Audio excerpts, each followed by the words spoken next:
sekali lagi yakin kau hari di sini akan kuasa yang tak terbatas.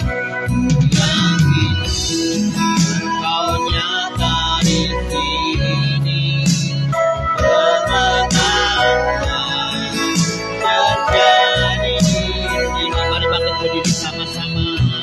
Yakin kau hadir di sini rasakan kuasa yang tak terbatas. Yakin kau nyata di sini kemenangan terjadi di sini. Kemenangan terjadi di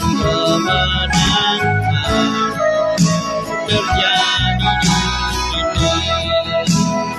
Kemenangan terjadi di sini. Haleluya. Pengurapan-Mu kiranya memenuhi kami dalam ibadah kami sore hari ini.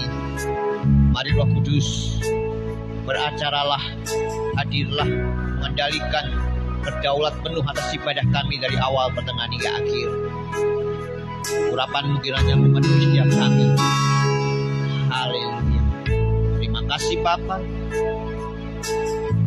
Kami mempercayakan ibadah kami pada sore hari ini di atas dasar pengakuan bahwa pertolongan kami datangnya dari Tuhan yang menciptakan langit, bumi, dan segenap isinya. Allah yang tidak pernah meninggalkan perbuatan tangannya. Turunlah atas kita di sore hari ini. Berkat dari Allah Bapa, kasih yang dari Tuhan Yesus, serta persekutuan yang dari Roh Kudus di saat kita datang untuk berbuat bakti kepadanya. Di dalam berkat nama Tuhan Yesus Kristus. Haleluya. Amin. Amin. Silakan kembali. Eko dan teman-teman akan membawa kita masuk dalam pujian dan penyembahan. Amin.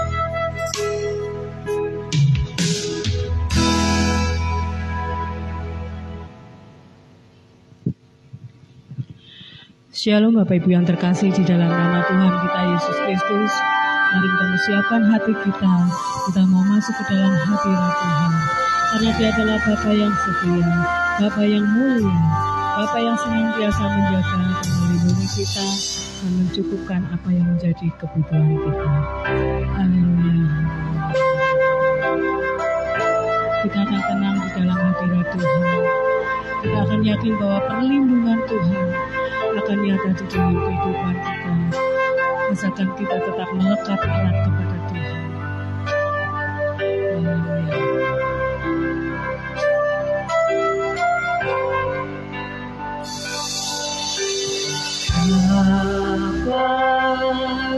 Kau setia, Bapa, Kau mulia,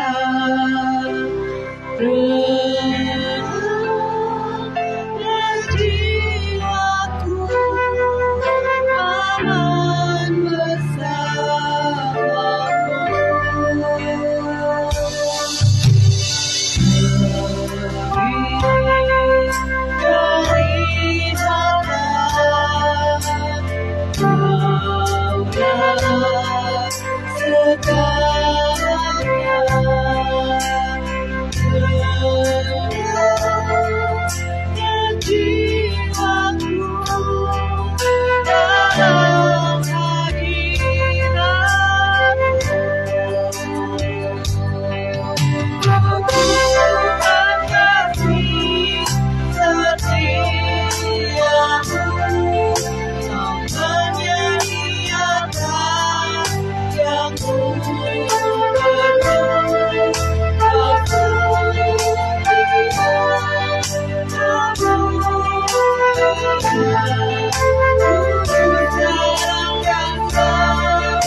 Aman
memuji, kami menyembah Engkau.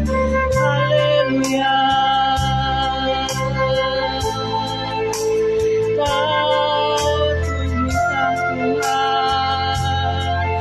Kasih setiamu, Kau tunjukkan kasih setiamu, Kau menyediakan yang ku perlu.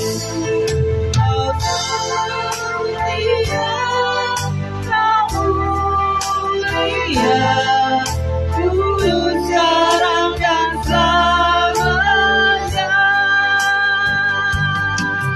Kau tunjukkan kasih setiamu, Kau menyediakan yang ku perlu.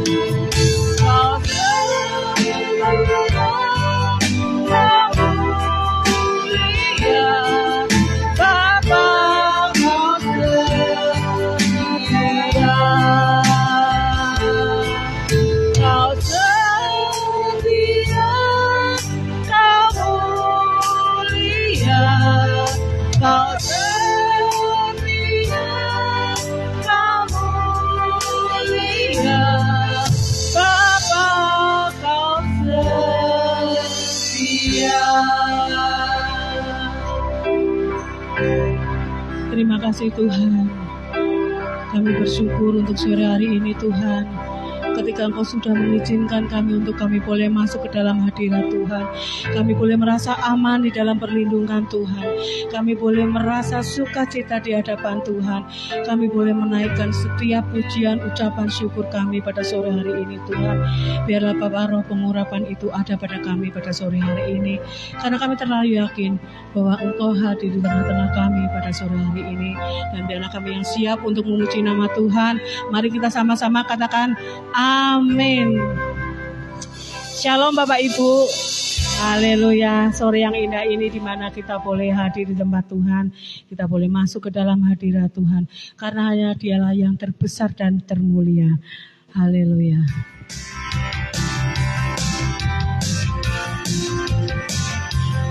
Segenap hati aku memuji, segenap jiwa aku bernyanyi. Segenap hati aku memuji, segenap jiwa aku bernyanyi, karena Roh-Mu ada dalamku, Tuhan. Ku angkat tanganku memuji, ku angkat suara dan bernyanyi, karena Roh-Mu ada dalamku, Tuhan. Mari menari memuji, ungkapkan sukacita di hati. Kau terbesar dan mulia, ajaib semua perbuatanmu. Kau terbesar dan mulia, biarlah semua memujimu.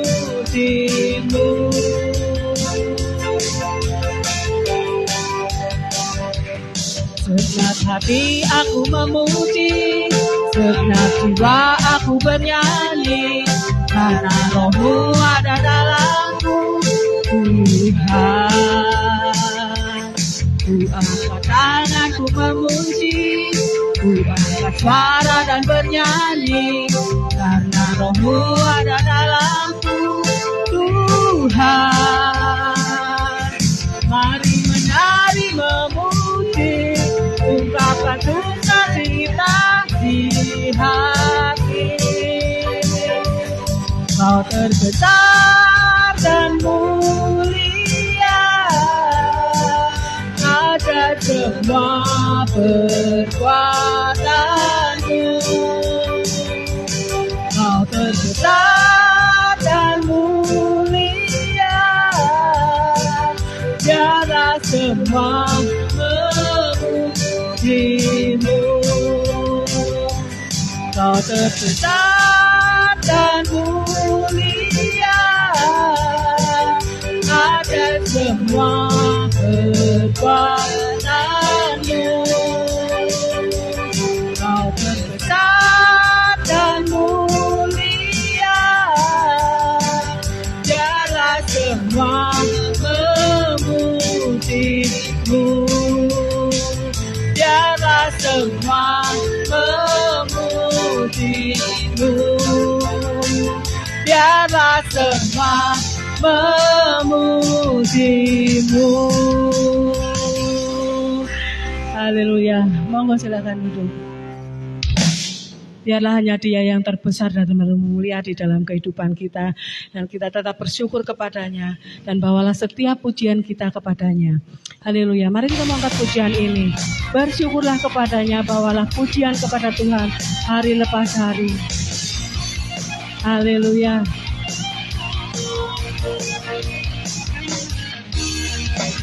Bersyukurlah kepadanya, bawalah pujian baginya, karena ada Raja, Dia yang perkasa.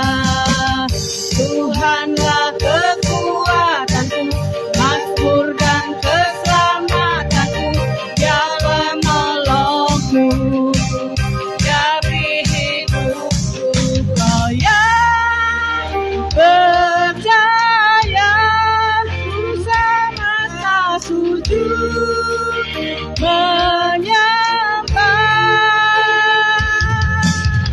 Agunglah kebangkitan-Mu, mujizat telah terjadi. Tunjuk kasih anugerah-Mu, bekal teguh dalam Dia. Masuklah kekuatan-Mu, Kau penyelamat hidupku. Kasih-Mu tiada tara, betapa Kau Tuhan Rajaku. Haleluya. Saya undang Bapak Ibu Saudara untuk bangkit berdiri. Bersyukurlah kepadanya, bawalah pujian bagi Dia, karena Dia Raja, Dia yang perkasa.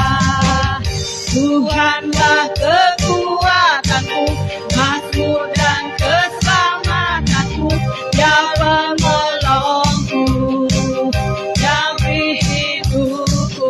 Kau yang percaya, ku semesta sujud menyembah. Haleluya. Agunglah kebangkitan, mujizat telah terjadi. Tunjuk kasih. Haleluya. Masyurlah perbuatan-Mu, Kau penyelamat hidupku. Kasih-Mu tiada tara, agunglah kebangkitan-Mu, mujizat telah terjadi. Tunjuk kasih. Haleluya. Tetap teguh dan mulia, masyurlah perbuatan-Mu, Kau penyelamat hidupku. Kasih-Mu. Haleluya. Nadaku.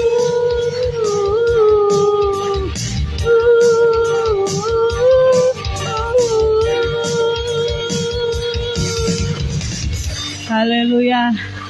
Haleluya. Mujizat yang luar biasa. Monggo silakan duduk. Kalau saat ini saudara kita Andi sudah boleh ada di tengah-tengah kami. Kami percaya mujizat Tuhan yang luar biasa yang sudah menjamah anak Tuhan ini. Dan biarlah melalui kehidupannya Tuhan nyatakan segala kuasanya. Haleluya, dan dipakai lebih luar biasa lagi. Terima kasih. Sebentar kita akan mendengarkan jadwal ibadah kita selama 1 pekan. Dan bagi yang bertugas, monggo saya persilakan.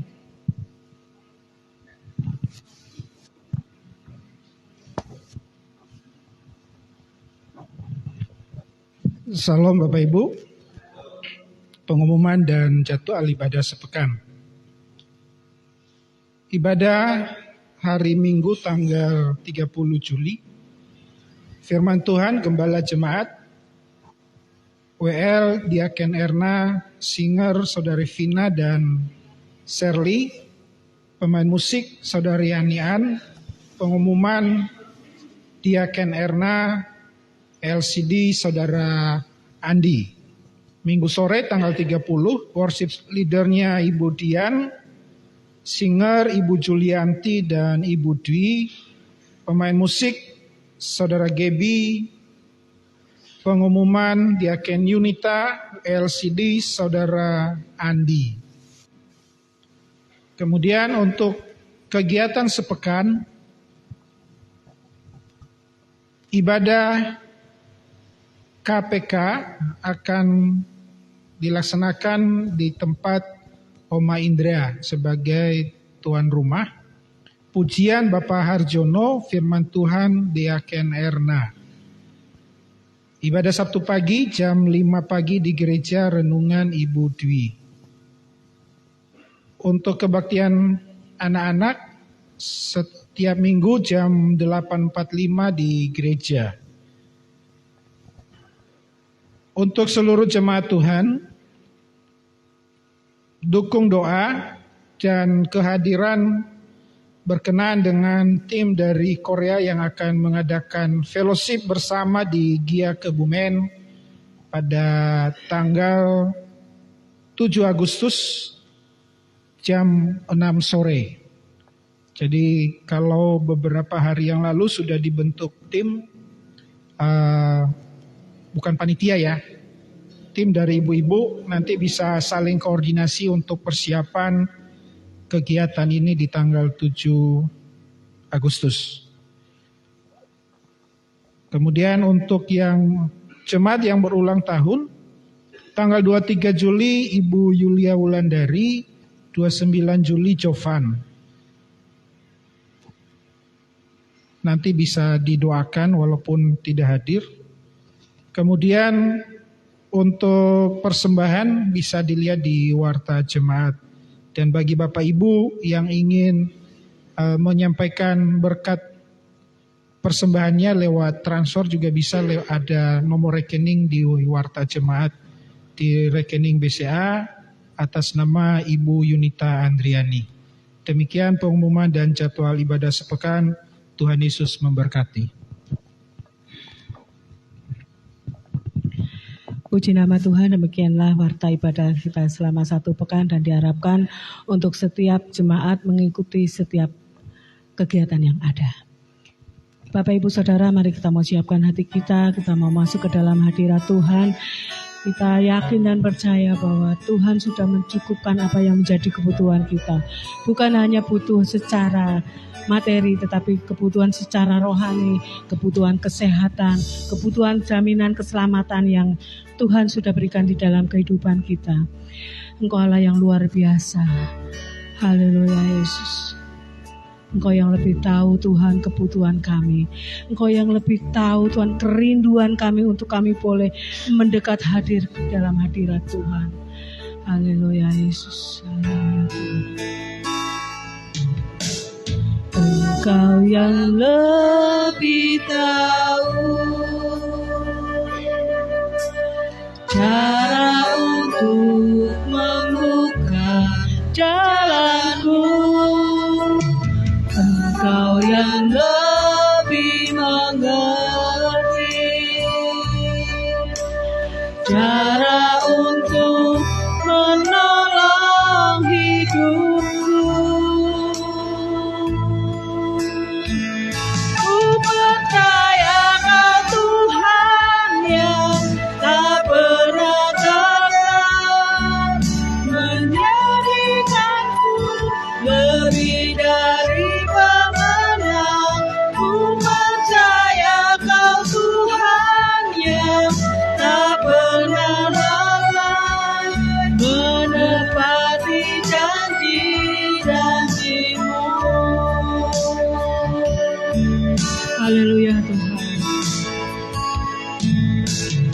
Engkau yang lebih tahu cara untuk untuk membuka jalanku. Engkau yang lebih mengerti cara untuk menolong hidupku. Ku percaya Kau Tuhan yang tak pernah kalah, menjadikanku lebih dari pemenang. Ku percaya Kau Tuhan yang tak pernah lalai, menepati janji-janji-Mu. Saya undang Bapak Ibu Saudara untuk bangkit berdiri. Engkau yang lebih tahu, haleluya, cara untuk membuka jalanku. Engkau yang lebih mengerti cara untuk menolong hidupku. Ku percaya Kau Tuhan yang tak pernah kalah, menjadikanku lebih dari pemenang.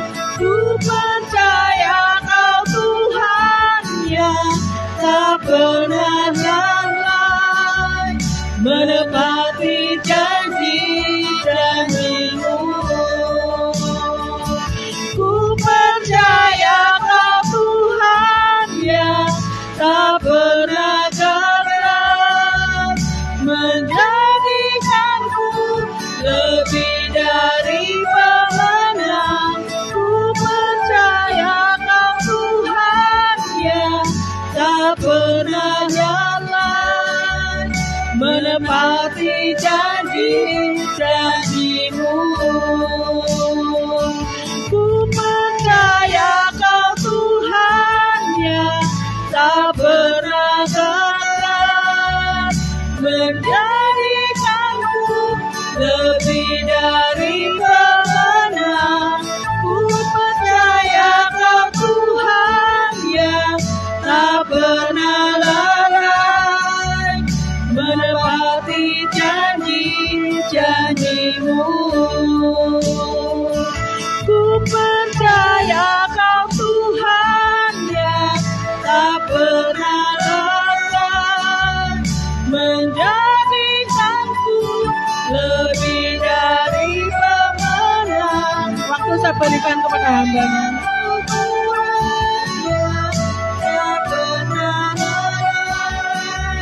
Menggenapi janji-janji-Mu, menggenapi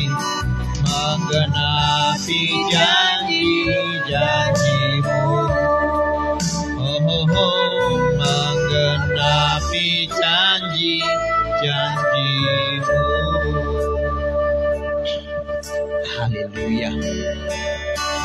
Kami bersyukur Bapa, karena kami memiliki Tuhan yang ajaib, Tuhan yang heran, Tuhan yang kepadanya kami menghambakan diri, menyerahkan hidup kami. Dan kami tahu pilihan kami tidak salah, karena kuasa-Mu, kasih-Mu sudah terbukti. Dan kami percaya akan terus terbukti di dalam kehidupan kami. Di tengah situasi kondisi apapun, kami tahu Engkau akan terus menolong kami.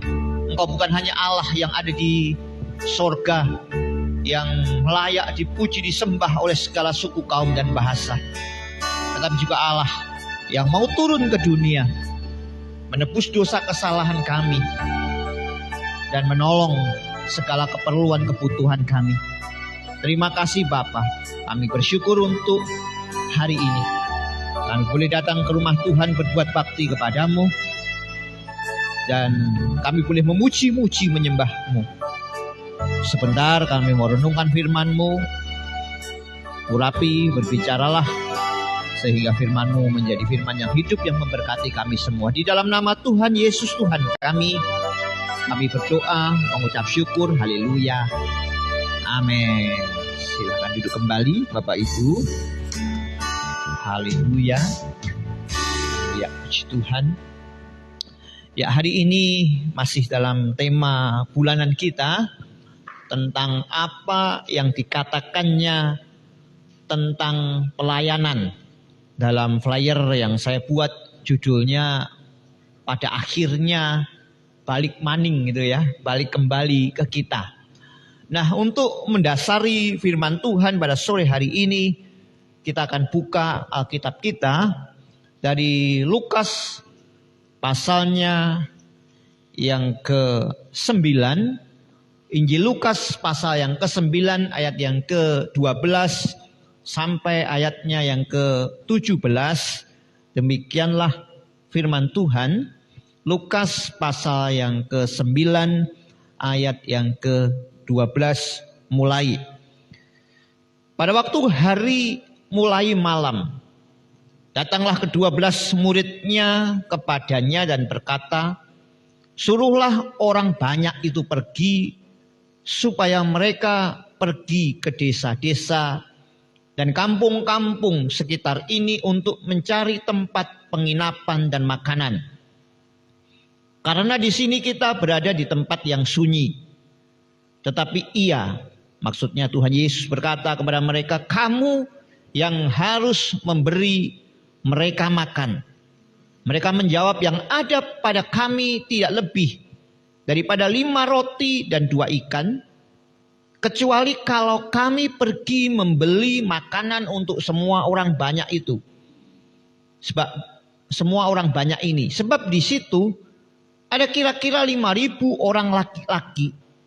Lalu ia berkata kepada murid-muridnya, suruhlah mereka duduk berkelompok-kelompok.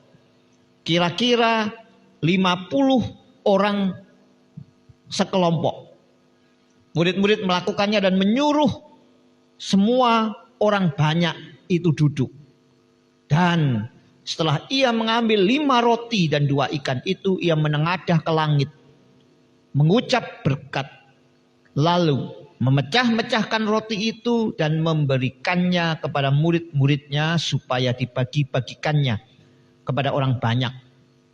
Dan mereka semuanya makan sampai kenyang. Kemudian dikumpulkan potongan-potongan roti yang sisa sebanyak 12 bakul. Ya, Bapak Ibu, saudaraku yang terkasih, kisah 5 roti dan 2 ikan ini menjadi sebuah cerita yang ditulis 4 Injil. Jadi Injil Matius, Markus, Lukas, Yohanes menulis tentang cerita ini, bagaimana Yesus memberi makan 5 roti dan 2 ikan. Kisah 5 roti dan 2 ikan menjadi sebuah kisah yang paling gampang diingat oleh anak-anak sekolah minggu. Dan 5 roti dan 2 ikan ini seringkali dipakai oleh beberapa rumah makan, beberapa perusahaan itu untuk logo yang mereka miliki. Ada rumah makan itu di gambarnya roti 5, ikannya 2 gitu ya. Kalau Bapak Ibu ke Bandungan, ke Guwo Kerep itu ada juga 5 roti dan 2 ikan, susu segar gitu ya. Ya, 5 roti dan 2 ikan. Terus juga di Salatiga, yayasan yang bersinergi dengan kita namanya Yayasan Sion, itu juga pakai logo 5 roti dan 2 ikan. Nah, harapannya dari 5 roti dan 2 ikan, dari sebuah keterbatasan, itu bisa menghasilkan sesuatu yang luar biasa. Secara manusia 5 roti dan 2 ikan tidak akan pernah mungkin bisa membuat 5.000 orang kenyang. Tetapi Alkitab mencatat 5 roti dan 2 ikan ternyata bisa membuat 5.000 orang makan menjadi kenyang. Bahkan Alkitab mencatat ada sisa sebanyak 12 bakul. Nah, saya tidak akan bicara tentang bagaimana membuat berkat yang terbatas kita menjadi sesuatu yang luar biasa, yang tidak terbatas. Karena temanya hari ini bicara tentang pelayanan. Makanya dari pasal ini, dari ayat ini, kita akan lihat hal-hal apa yang bisa kita pelajari dari pelayanan para rasul yang Tuhan minta untuk dia memberi makan kepada 5.000 orang di tengah situasi, di tempat yang sunyi, di mana orang-orang mungkin juga waktu itu lapar, di mana saat itu jauh dari warung, jauh dari toko, jauh dari desa. Nah, pelayanan seperti itu yang nanti akan kita pelajari pada sore hari ini. Bapak Ibu, saudaraku yang terkasih, saya akan awali dari sebuah statement demikian. Kita sering berpikir bahwa dampak terbesar atau yang diuntungkan dalam sebuah pelayanan adalah pihaknya Tuhan, pihak orang lain. Sementara kita adalah pihak yang seolah-olah itu dirugikan. Sekali lagi saya ulang, bahwa kita sering berpikir bahwa Tuhan, orang-orang yang kita layani, itu sebenarnya mendapatkan keuntungan yang lebih besar dibandingkan kita yang statusnya melayani. Biasanya kan gitu. Orang yang dilayani sama orang yang melayani itu untung orang yang dilayani. Sepakat gitu ya. Jadi kan enak. Kalau yang dilayani itu tinggal minta apa, tinggal butuh apa, semua tersedia. Sementara yang melayani itu kadang mati-matian. Apalagi ketika sudah dilayani, kemudian disalah mengerti. Pemimpin pujian sudah nyiapkan misalnya lagu. Sudah nyiapkan nanti lagu pertama ini, kedua ini, seterusnya. Sudah latihan. Bahkan sudah punya seragam baru gitu kan. Tetapi kadang sudah mempersiapkan diri dengan baik. Melayani Tuhan dengan baik. Tetapi sering terjadi orang-orang yang dilayani itu mesti kritik. Mesti menyampaikan sesuatu yang kadang itu menyakitkan. Sesuatu yang kadang sederhana, sepele, tetapi itu masuk. Tapi itu menyakitkan bagi orang-orang yang sudah berlelah-lelah, berjerih payah untuk melayani. Ya, jadi sekali lagi ada beberapa orang berpikir bahwa dampak terbesar atau yang diuntungkan dari sebuah pelayanan itu adalah orang-orang yang dilayani dan Tuhan. Sementara orang-orang yang melayani itu berada dalam posisi yang seolah-olah dirugikan. Nah, itu secara umum. Tapi benarkah demikian? Kita akan belajar pada sore hari ini. Apakah benar demikian? Kita akan melihat dampak yang dihasilkan pada saat kita melakukan sebuah pelayanan. Yang pertama itu untuk Tuhan atau bagi Tuhan. Setiap pelayanan kita itu selalu ada hubungannya dengan Tuhan. Dan kita sepakat bahwa kita melayani itu untuk menyukakan hati Tuhan. Kita melayani itu untuk menyenangkan hati Tuhan. Di minggu pertama kemarin saya sudah sampaikan yang namanya konsekrasi. Ada 4 dasar, 4 hal yang membuat kita harus mengabdikan diri kita kepada Tuhan. Dan hal lain, mengapa kita harus melayani? Supaya Tuhan itu disenangkan. Minggu kedua Pak Leo sampaikan memilih pembagian yang terbaik. Supaya Tuhan itu senang. Minggu kemarin saya sudah sampaikan bagaimana pelayanan yang membagongkan. Yang membuat pelayanan kita itu menjadi sebuah pelayanan yang berkesan bagi banyak orang. Nah, pelayanan ini, pelayanan yang Bapak Ibu yang kita lakukan di bidang apapun, di dalam rumah Tuhan, entah di tengah keluarga Bapak Ibu melayani suami, melayani istri, melayani anak-anak, melayani orang tua. Bahkan sering Bapak Ibu melayani orang-orang yang kadang jengkel kayak kita. Kan saya sering sampaikan itu. Seringkali Tuhan itu menempatkan orang-orang yang kita kadang jengkelin kita. Itu untuk menggantikan posisinya agar kita layani. Ya. Kadang kita kan seperti itu. Wah, aku jengkel sama orang itu. Kok ya Tuhan itu kok ya suruhan orang itu supaya aku layani dah. Tapi seringkali Tuhan seperti itu gitu kan. Nah, itu semua dilakukan adalah untuk menyenangkan hati Tuhan. Jadi pelayanan itu adalah sebuah hal yang dapat menyenangkan hati Tuhan. Tetapi pelayanan itu tidak bisa ataupun berdampak atau berpengaruh tentang kekuasaan atau kehebatannya. Ada orang berpikir, mengapa kita melayani Tuhan? Supaya nama Tuhan itu semakin ditinggikan, semakin dimuliakan, gitu kan? Ya, memang iya. Tetapi Bapak Ibu melayani ataupun tidak melayani, kita melayani ataupun tidak melayani, kehebatan Tuhan itu tetap sama. Kita tidak memuji Tuhan, kita tidak menyembah Tuhan, Tuhan itu tetap besar, Tuhan itu tetap mulia. Kalau bahasa orang sana itu ora paten dengan penyembahan kita, ora paten dengan pujian kita. Karena Alkitab mencatat jika kita tidak memuji Dia, kita tidak menyembah Dia, kita tidak melayani Dia, Dia bisa buat batu-batu itu berteriak. Dia bisa buat pohon-pohon itu bertepuk tangan, gunung-gunung bersorak-sorai memuji Dia.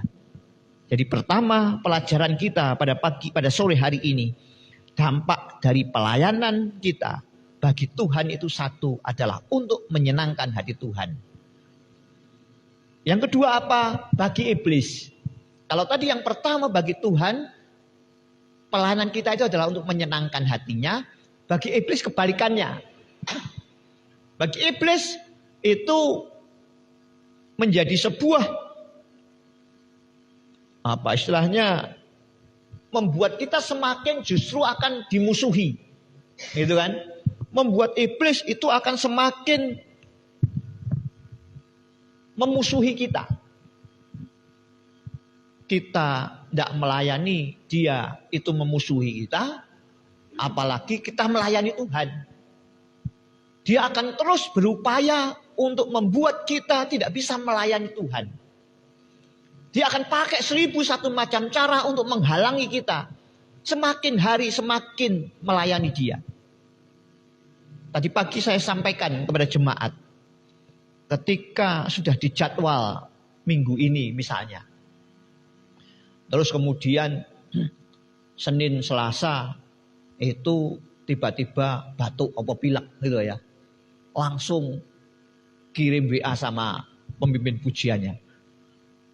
Bu, Pak, besok minggu saya tidak bisa singer. Nah kenapa? Saya batuk pilek. Di satu sisi benar, baik ngomong jauh-jauh hari.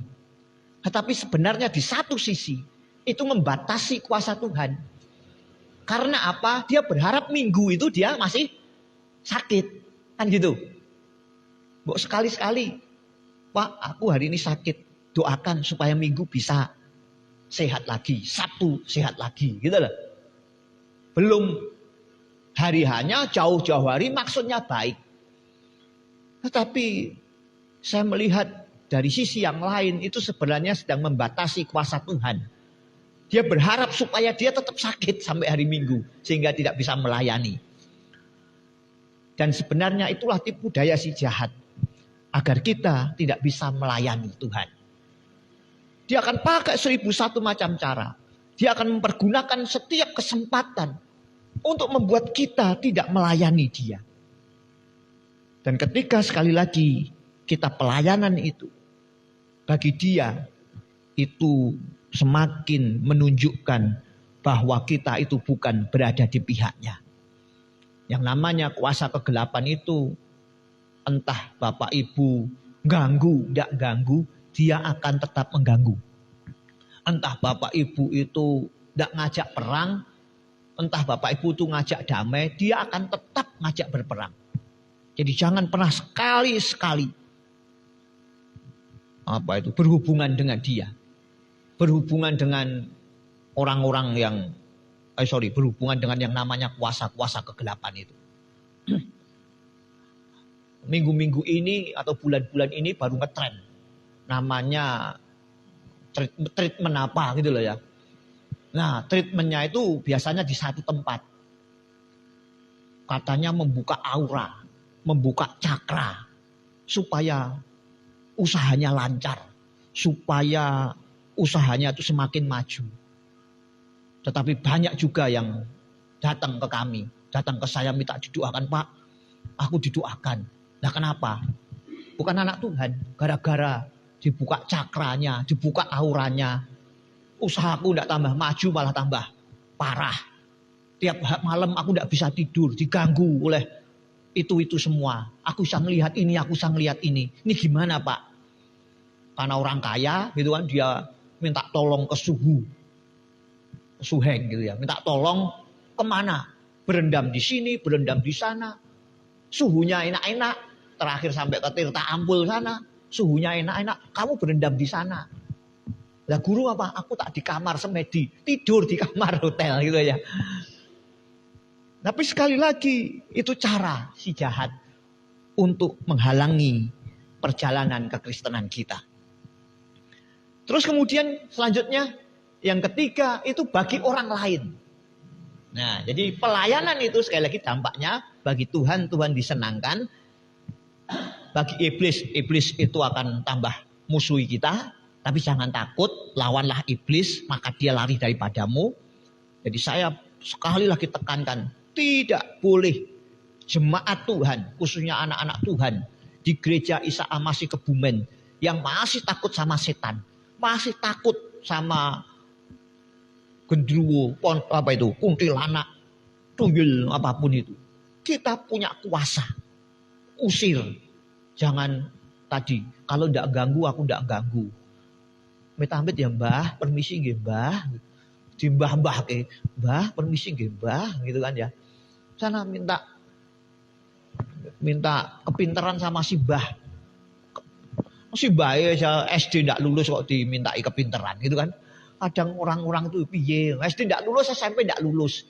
Nah kita mau kuliah, minta tolong sama Mbah supaya apa? Diberi kepintaran. Mbah aja tidak kuliah kok. Ditanyai nanti apa itu buat skripsi kayak apa, mbahnya nggak ngerti gitu ya. Oh nanya sama mbah kayak gitu. Terus yang ketiga itu kepada orang lain, bagi orang lain. Nah dampak pelayanan kita bagi orang lain itu mereka akan dihargai, mereka merasa dihargai dan salah satu kebutuhannya terpenuhi. Gitu kan, ketika Bapak Ibu melayani orang yang orang tua, suami istri, mereka merasa senang. Wah, puji Tuhan anakku melayani aku. Oh, puji Tuhan istriku melayani aku. Puji Tuhan suamiku melayani aku. Puji Tuhan orang tuaku melayani aku. Orang yang kita layani senang. Mereka terpenuhi kebutuhannya.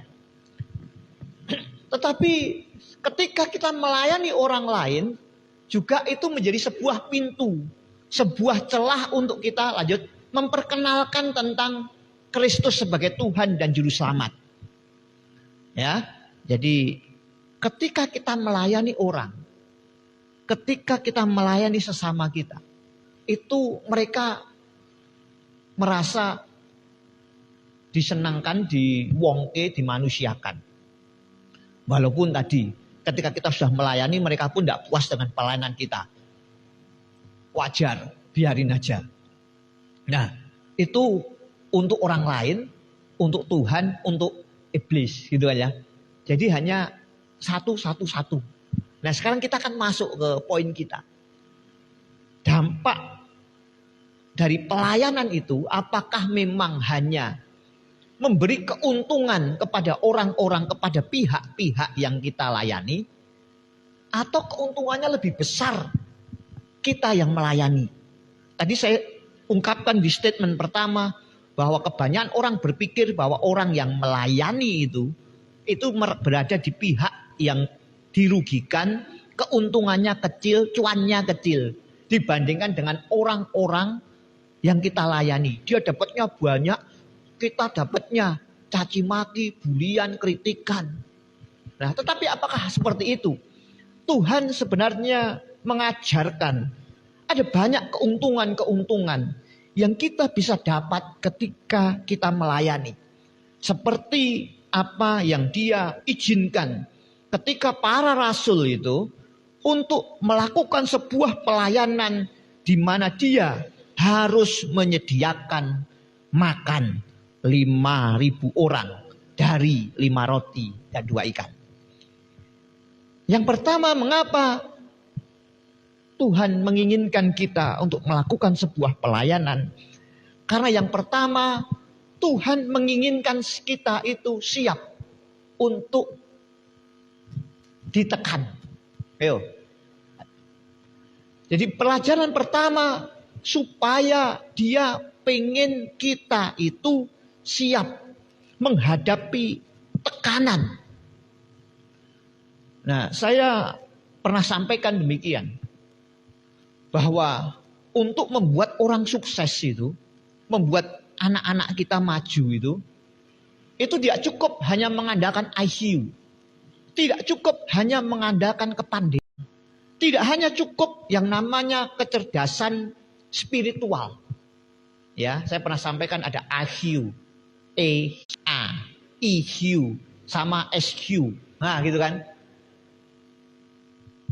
Kita kadang membekali anak-anak kita, orang-orang yang kita didik itu dengan mengajar mereka kepandaian, mengajar mereka berempati, mengajar mereka untuk terus berdoa agar mereka mengalami sebuah pertumbuhan. Dan memang itu benar.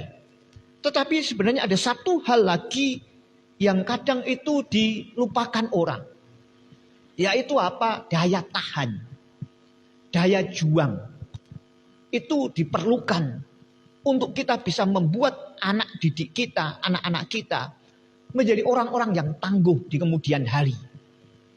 Makanya kita kan kadang membiarkan anak-anak kita itu kadang nangis. Kadang kita membiarkan anak-anak kita tuh berjuang sendiri.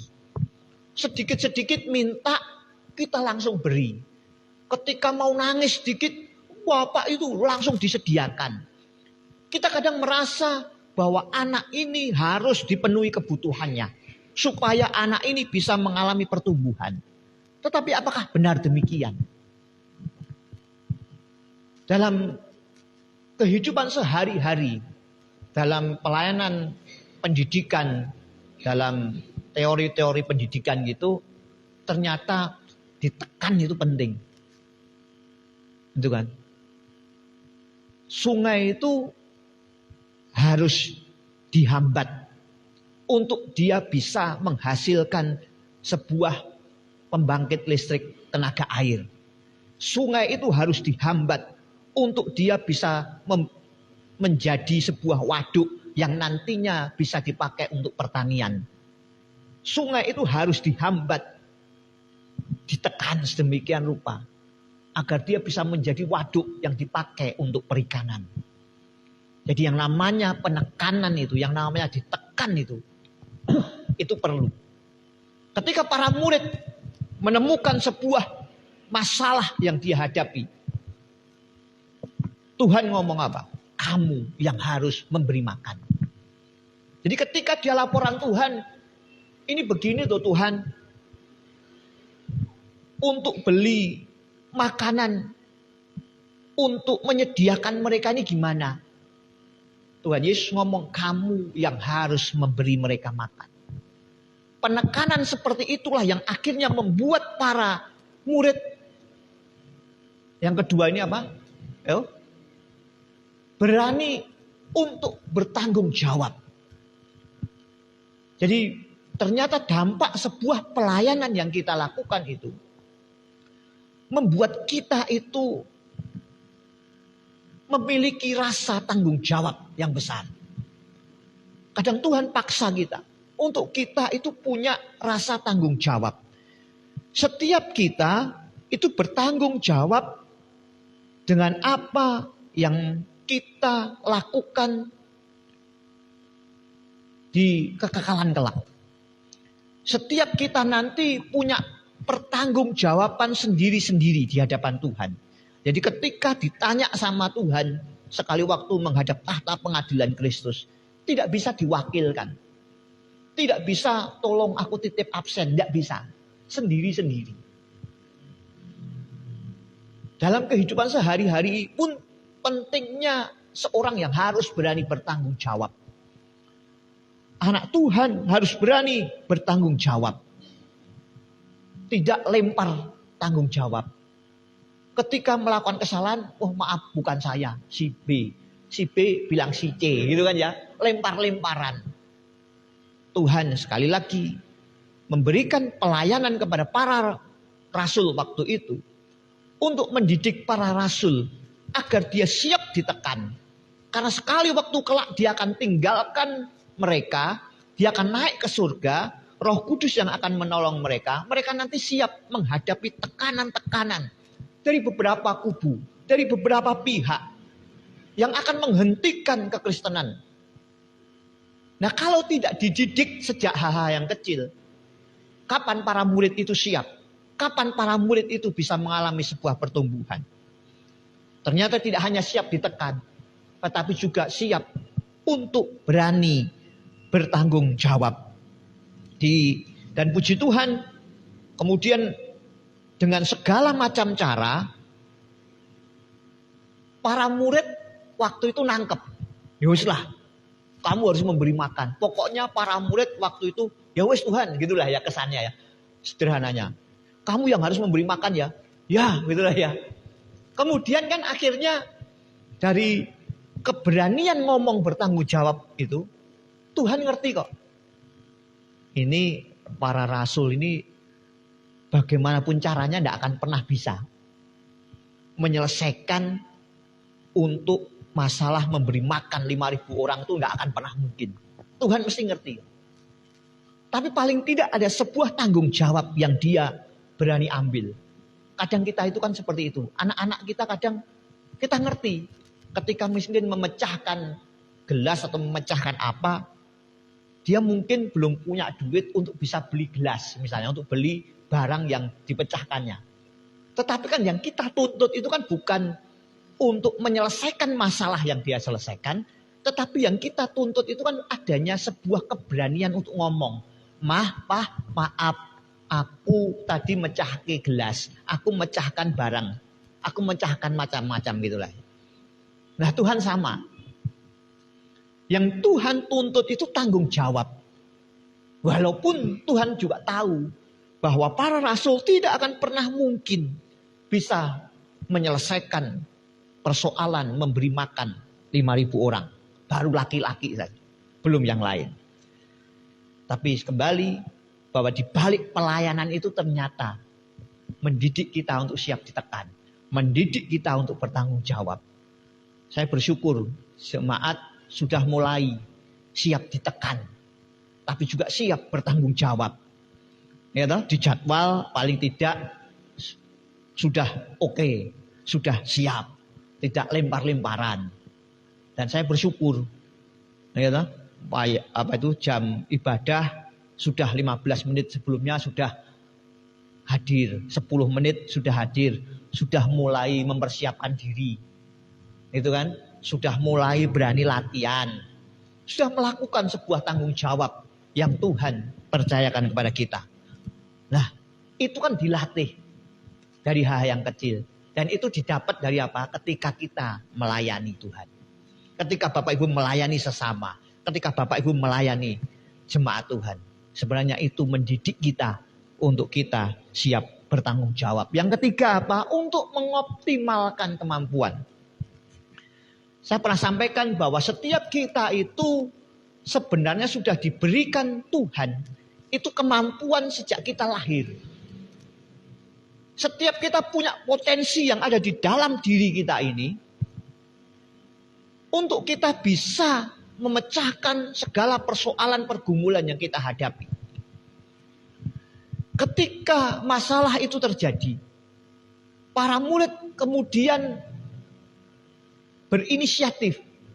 Itu kan? Di Lukas memang tidak tulis, tetapi di Yohanes Bapak Ibu bisa baca di situ bahwa kemudian mereka mencari anak kecil. Itu kan? Di ayat yang ke pasal 6 ayat yang ke-8 itu ngomong gini, dari Yohanes pasal 6 demikian. Seorang dari murid-muridnya yaitu Andreas, saudara Simon Petrus berkata kepadanya, di sini ada seorang anak yang mempunyai 5 roti dan 2 ikan. Saya percaya mereka kemudian berpikir, selama ini mereka mungkin santai-santai. Tetapi kemudian ketika mereka berani mengambil tanggung jawab, mereka kemudian caranya gimana ya? Sehingga mereka kemudian berupaya, berusaha semaksimal mungkin untuk mencari apa yang bisa dilakukan untuk menyelesaikan persoalan memberi makan 5.000 orang. Walaupun yang dia dapat hanya 5 roti dan 2 ikan itu. Itu mungkin sudah mati-matian. Karena konon ceritanya. Itu orang-orang Yahudi waktu itu tuh orang-orang yang pelit gitu loh. Kalau orang-orang liberal itu kan orang yang tidak percaya mujizat. Itu ceritanya begini. Itu sebenarnya bukan mujizat. Orang Yahudi itu terkenal pelit. Jadi mereka sebenarnya sudah bawa bekal, disimpan. Baru kemudian ketika para rasul itu datangi gitu ya, ayo bawa, baru akhirnya dikeluarkan. Nah baru ternyata yang bawa itu banyak. Sehingga mereka bisa makan kenyang, sisanya 12 keranjang. Nah gak tahu Bapak Ibu percaya yang mana gitu kan ya. Tapi saya masih percaya itu karena mujizat Tuhan. 5 roti dan 2 ikan betul. Dan akhirnya bisa memenuhi ataupun membuat kenyang 5.000 orang itu. Nah, kemampuan itu bisa dioptimalkan. Jadi ketika kita melayani itu sebenarnya kita sedang dibuka potensi yang kita miliki. Bapak Ibu diminta nyanyi misalnya, diminta singer di sini, melayani di sini. Mungkin selama ini tidak bisa nyanyi, tidak pernah paling nyanyi karaoke gitu ya di rumah atau di kamar mandi gitu kan. Tetapi ketika diberi kesempatan untuk melayani, di situ sebenarnya kemampuan itu muncul. Nah, saya bersyukur setiap kita hampir berapa persen jemaat melayani semua. Nah, saya tahu, saya yakin bahwa itu semua dikarenakan kita dipaksa, dibuat tanggung jawab untuk kita bisa mengoptimalkan kemampuan yang ada. Tetap saya percaya, setiap kita punya potensi. Jangan berpikir aku bisanya begini Pak. Aku hanya punya ini Pak. Kayak itu tadi kan, hanya. Jangan sepelekan hanya itu loh. Hanya 5 roti kok Pak. Oh aku bisanya hanya nyanyi di kamar mandi kok Pak. Aku bisanya hanya begini kok Pak. Sekali lagi jangan pernah sepelekan hanya. 5 roti dan 2 ikan itu hanya.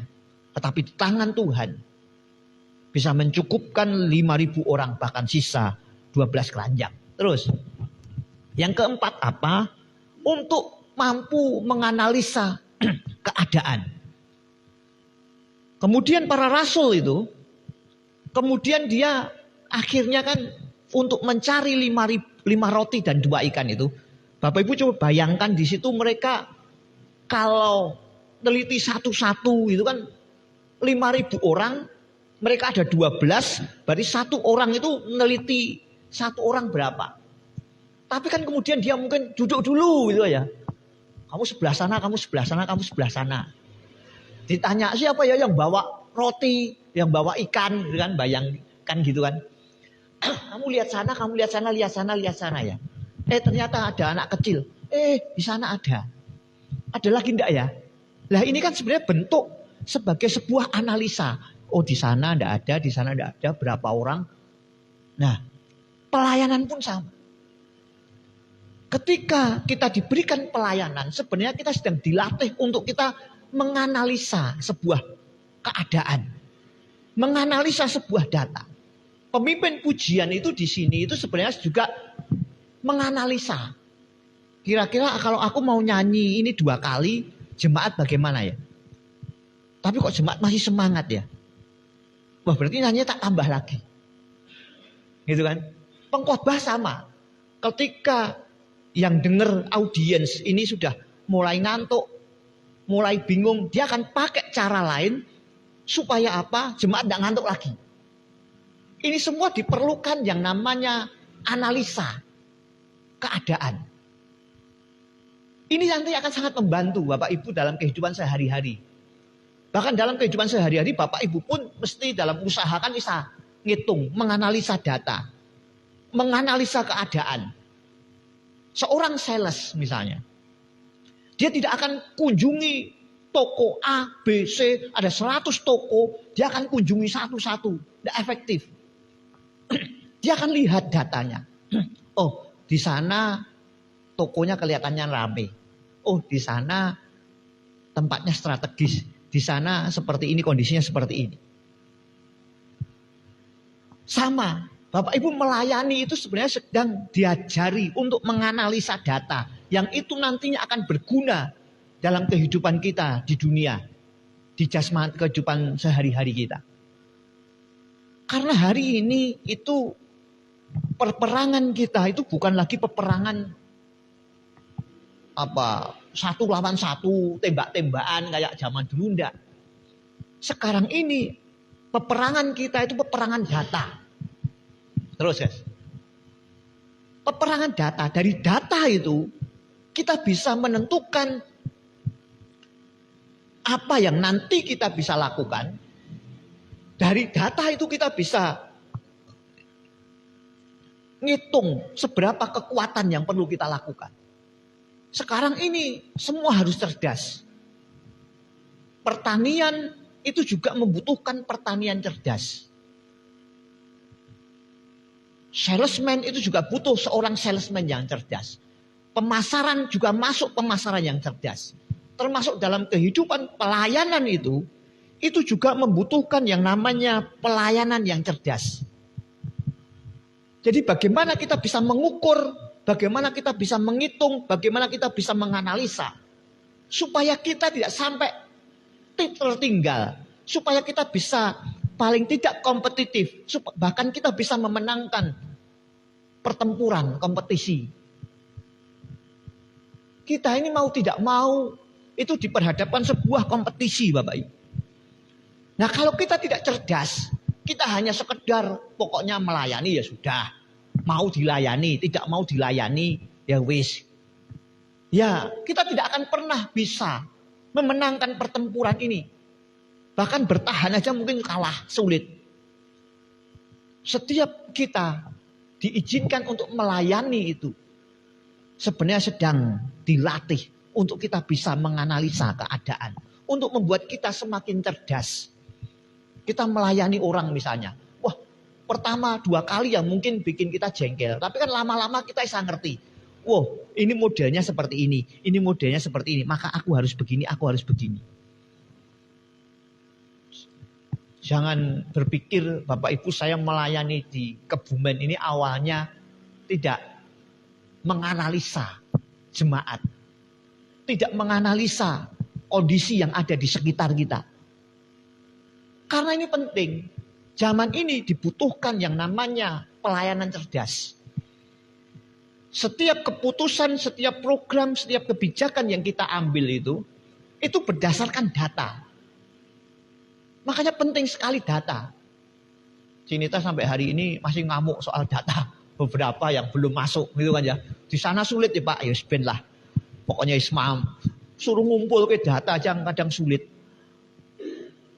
Nah kita perlu data. Kita perlu sebuah pelayanan yang cerdas.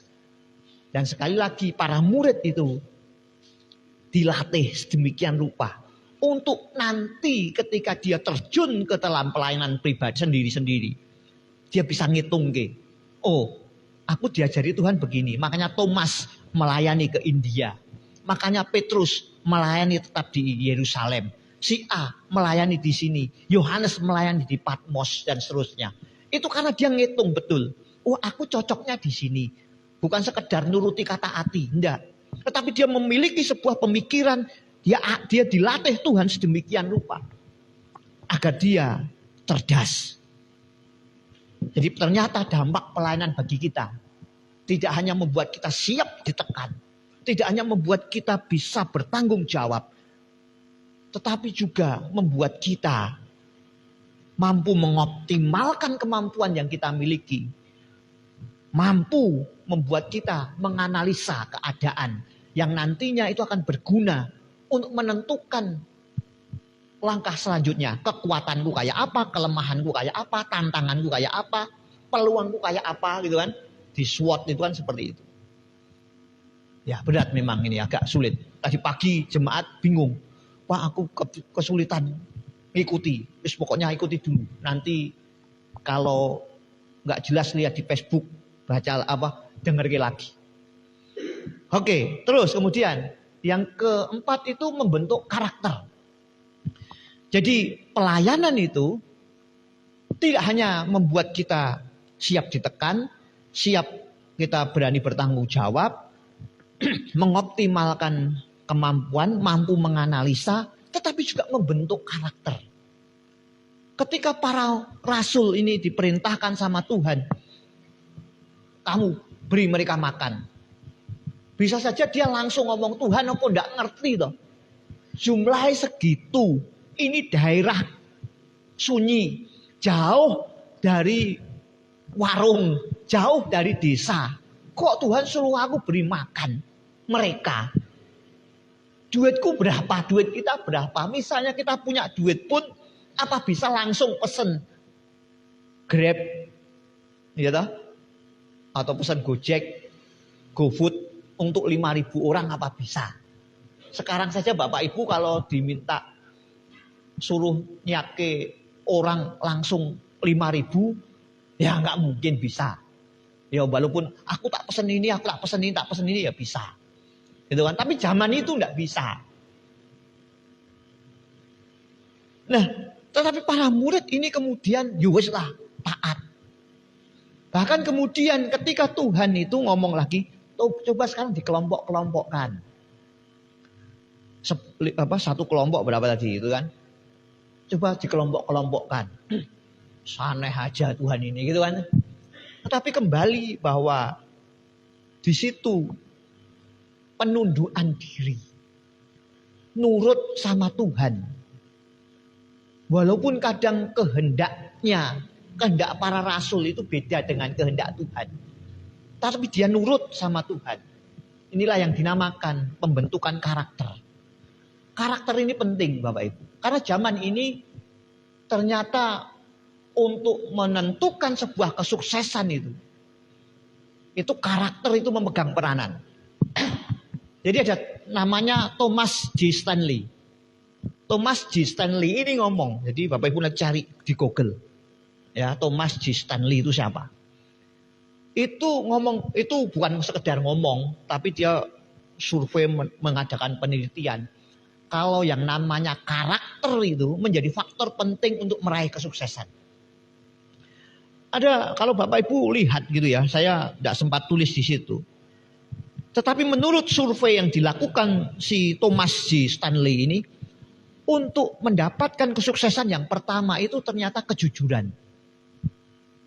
Yang kedua itu disiplin, mudah bergaul, dukungan pendamping, kerja keras, kecintaan pada apa yang dikerjakan, kepemimpinan, hidup teratur, dan IQ, kepandaian.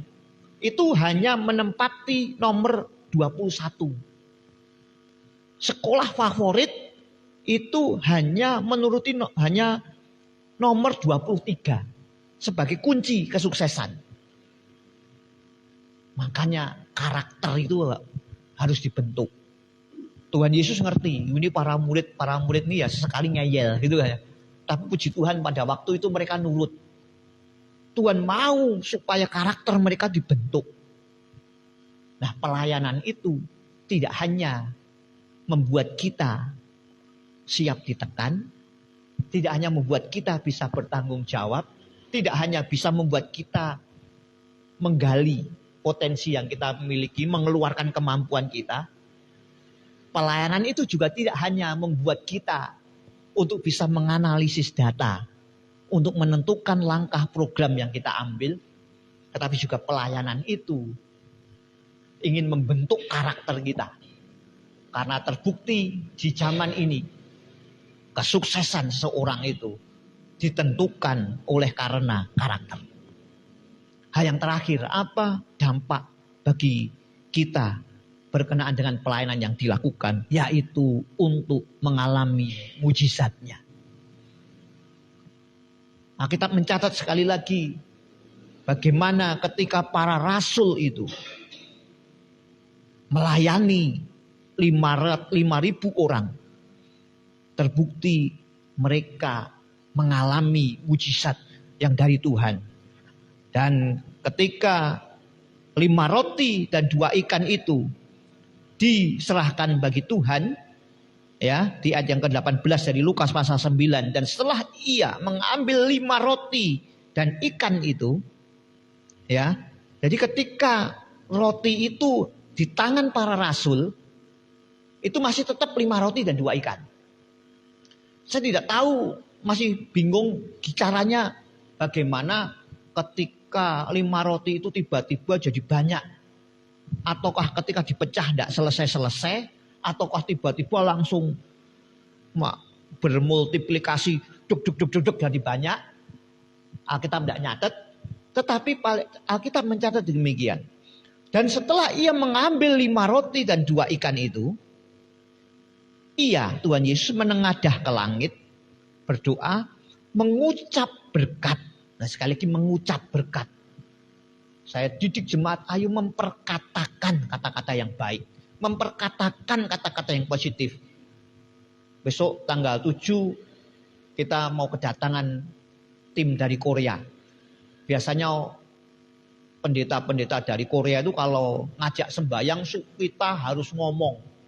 Harus teriak-teriak sampai dengar perkataan kita sendiri. Mengucap berkat lalu memecah-mecahkan roti itu dan memberikannya kepada murid-muridnya supaya dibagi-bagikannya kepada orang banyak dan mereka semuanya makan sampai kenyang. Kemudian dikumpulkan potongan-potongan roti yang sisa sebanyak 12 bakul. Jadi efek dari pelayanan itu kita bisa melihat, mengalami mujizatnya. Saya tidak tahu 12 bakulnya ini untuk siapa. Kok ya 12? Nah, ya dah. Kok ya pas para muridnya 12. Enggak tahu nanti para muridnya pulang bawa bakul satu-satu. Ini loh, sisa 5 roti dan 2 ikan kemudian dijual atau gimana enggak tahu gitu ya. Tapi itu yang terjadi. Jadi sekarang kembali. Di statement awal saya sampaikan, kebanyakan orang berpikir bahwa orang yang kita layani itu mendapatkan keuntungan yang lebih banyak daripada orang yang melayani. Tetapi dari sini kita belajar ternyata orang yang melayani, keuntungannya yang didapat itu jauh lebih banyak dari orang yang kita layani. Pertanyaannya, masihkah kita mau melayani? Ataukah dikarenakan kritikan orang, dikarenakan orang ngomong, kita nggak mau, wes aku rasa melayani, wes kuno, gentian gitu ya. Kembali ke kita, terakhir dong, yuk. Jadi Tuhan memberikan pelayanan itu untuk menyenangkan hatinya. Jadi bagi Tuhan itu hanya Tuhan senang. Oh, Tuhan berkenan. Dan memang ketika dia berkenan itu dia tidak henti-hentinya. Dia tidak akan pernah busan-busannya mencurahkan berkatnya. Yang kedua, untuk menunjukkan eksistensi bahwa kita berseberangan, semakin bermusuhan dengan kuasa kegelapan. Yang ketiga, Tuhan memberikan kita pelayanan itu untuk kita bisa menjadi berkat bagi orang lain terberkati. Orang lain suka dengan kita. Orang lain mendapatkan apa yang mereka perlukan. Tetapi sebenarnya yang paling banyak keuntungan yang didapat adalah kita-kita yang melayani. Karena di dalam kita melayani, Dia mendidik kita agar kita menjadi pribadi yang kuat, menghadapi tekanan, tidak gampang menyerah, menjadi pribadi yang bertanggung jawab, mampu mengoptimalkan potensi yang kita miliki, mampu menganalisa keadaan untuk bertindak, untuk mengatur langkah, mengatur strategi dalam kita menentukan program-program kita, langkah-langkah yang kita lanjutkan apa, dan yang paling terakhir adalah mengalami mujizatnya. Tuhan Yesus berkati kita. Mari bangkit berdiri sama-sama. Haleluya. Kita naikkan pujian ini. Ku percaya Tuhan menjadikan kita lebih dari pemenang. Naik sakit.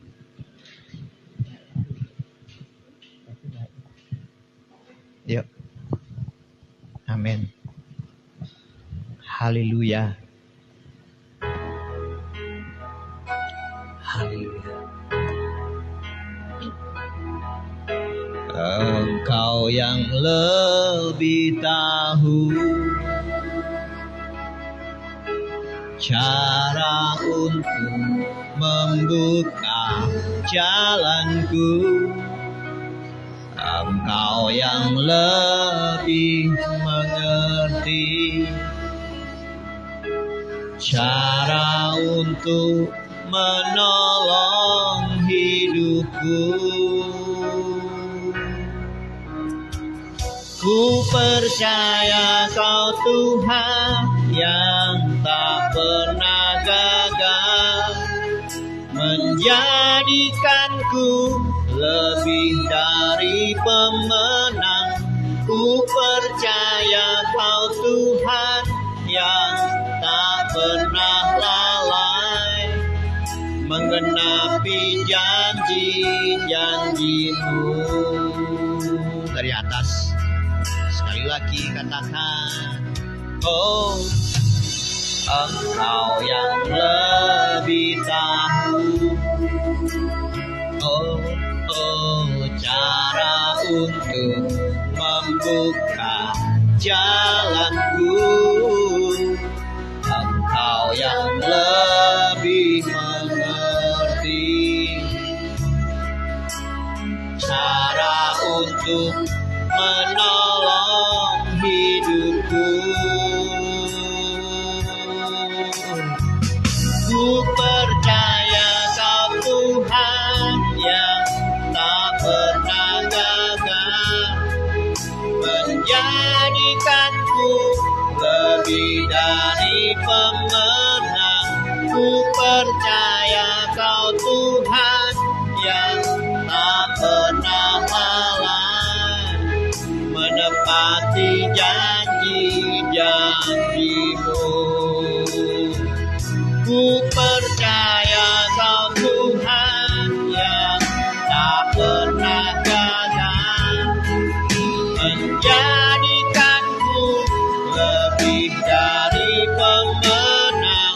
Ku percaya Kau Tuhan yang tak pernah lalai, menepati janji-janji-Mu. Menepati janji-janji-Mu, menepati janji-janji-Mu. Haleluya. Terima kasih Bapa. Malam ini Engkau mengingatkan kami akan tugas panggilan pelayanan yang Tuhan percayakan kepada kami. Ampuni Tuhan, jika selama ini kami kadang berpikir bahwa orang-orang yang kami layani mendapatkan jauh lebih banyak daripada kami yang melayani. Tetapi pada sore hari ini Engkau mengingatkan dan mengajarkan bahwa ada dampak yang jauh lebih besar bagi orang-orang yang setia melayani. Kami belajar dari hamba-hambamu para rasul yang Tuhan izinkan untuk menghadapi sebuah pelayanan, memberi makan 5.000 orang. Tentunya bukan sebuah perkara yang mudah. Tetapi ketika Tuhan memberikan kami, mengizinkan pelayanan yang kadang berat, yang kadang tidak bisa kami pikirkan itu kami bisa lakukan. Tetapi dari situ sebenarnya Tuhan ingin mengajar kami untuk kami menjadi pribadi-pribadi yang tangguh, yang kuat, yang bertanggung jawab, yang mampu mengoptimalkan potensi kemampuan yang Tuhan sudah tanamkan ke kami. Kami juga diajar bagaimana kami bisa menganalisis data, menganalisa keadaan yang akan menentukan langkah program-program yang kami akan ambil. Kami juga bersyukur Tuhan ada berkat mujizat-mujizat yang kami bisa dapatkan ketika kami melayani. Kiranya firman-Mu tidak hanya sekedar menjadi sebuah pemahaman dan pengetahuan dalam hidup kami, tetapi kami bisa praktekkan dalam kehidupan kami sehari ke sehari. Bahwa kami mau serius lebih lagi dalam kami mengiring dan melayani Tuhan, melayani orang-orang di sekitar kami, melayani keluarga kami, melayani jemaat-Mu, melayani banyak orang. Berkati setiap firman yang kami sudah dengar, kiranya menjadi berkat bagi kami yang menyampaikan maupun hamba-hamba-Mu yang mendengarkan. Diberkatilah juga hamba-hamba-Mu yang sudah melayani ibadah kami, baik di ibadah pagi maupun sore hari ini. Sekali lagi kami tahu pelayanan kami menjadi sebuah pelayanan yang menyenangkan hati-Mu, yang mendatangkan berkat bagi kami semua. Terima kasih Bapa, kami bersyukur untuk malam hari ini. Kami menyerahkan jemaat-Mu yang hari-hari ini dikarenakan cuaca, kondisi alam, sehingga membuat banyak anak-anak Tuhan, sebagian kecil mereka mengalami kelemahan tubuh. Kami berdoa dari tempat ini kiranya Tuhan memulihkan kesehatan jemaat, disehatkan semuanya tanpa satupun terkecuali, dipulihkan, dijamah, tetap kuat, bisa terus bekerja, bisa terus beraktivitas, bisa terus melayani. Kami juga doakan untuk anak-anak kami. Kami doakan mereka yang ada di kota ini maupun yang ada di luar kota. Kami doakan mereka yang sedang memasuki usia lanjut. Kami doakan mereka supaya tetap sehat dan diberkati. Kami doakan hamba-hamba-Mu. Kami doakan gereja-gereja Tuhan. Kami doakan para misionaris, evangelis, orang-orang yang mendedikasikan hidupnya untuk pekerjaan Tuhan, untuk penginjilan, jauh dari keluarga, jauh dari orang-orang yang dikasihi. Tuhan juga memberkati mereka. Terima kasih Bapa. Kami juga terus berdoa untuk rencana-rencana kami, program-program kami. Kami terus merindukan Tuhan menambahkan jiwa-jiwa baru, orang-orang yang berkapasitas, orang-orang yang bertalenta, orang-orang yang berkualitas, untuk bisa bersama-sama bergabung beribadah di tempat ini. Kami juga terus doakan perluasan rumah ibadah di tempat ini. Kami mau terus perkatakan, kami mau terus deklarasikan iman kami. Kami percaya tiada yang mustahil bagi orang percaya. Terima kasih Bapa. Kami bersyukur untuk malam hari ini. Sebentar kami tinggalkan rumah Tuhan. Kiranya Tuhan memberkati kami di sepanjang perjalanan kami pulang, di sepanjang istirahat kami. Besok pagi kami boleh bangun dengan tubuh yang sehat, menikmati hari yang baru, berkat yang baru, tanggung jawab yang baru, pelayanan yang baru bersama Tuhan. Di dalam nama Tuhan Yesus, Tuhan kami berdoa dan mengucap syukur. Haleluya. Haleluya. Mari bawa persembahan kita. Tuhan Yesus, Tuhan kami, Engkau Allah yang memiliki ternak di 1000 bukit yang maha kaya, yang sebenarnya Engkau tidak membutuhkan persembahan kami, tapi persembahan yang kami persembahkan di hadapan-Mu pada malam hari ini sebagai bukti kasih kami kepada Tuhan, sebagai bukti cinta kami untuk pekerjaan Tuhan, bagi pelebaran kerajaan Tuhan khususnya di tempat kami. Kiranya Tuhan memberkati persembahan kami, Tuhan berkenan atas persembahan kami, dan persembahan kami menjadi sebuah persembahan yang mendatangkan sukacita dan berkat bagi kami, bagi gereja Tuhan, bagi jemaat Tuhan, bagi banyak orang. Dalam nama Tuhan Yesus kami menyerahkan persembahan kami malam ini. Sebentar kami tinggalkan rumah Tuhan. Mari pandang Tuhan, saudaraku.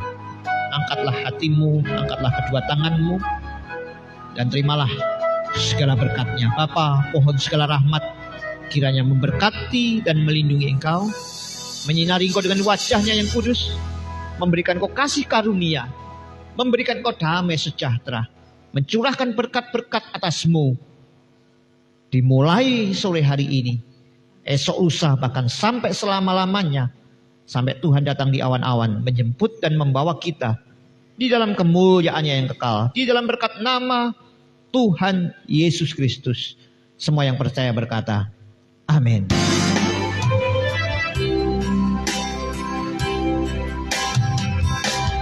Bagi Dia segala pujian, hormat serta syukur kekal selamanya.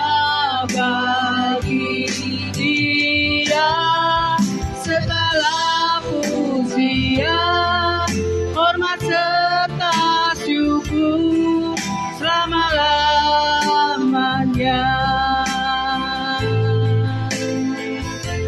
Selama-lamanya, selama-lamanya.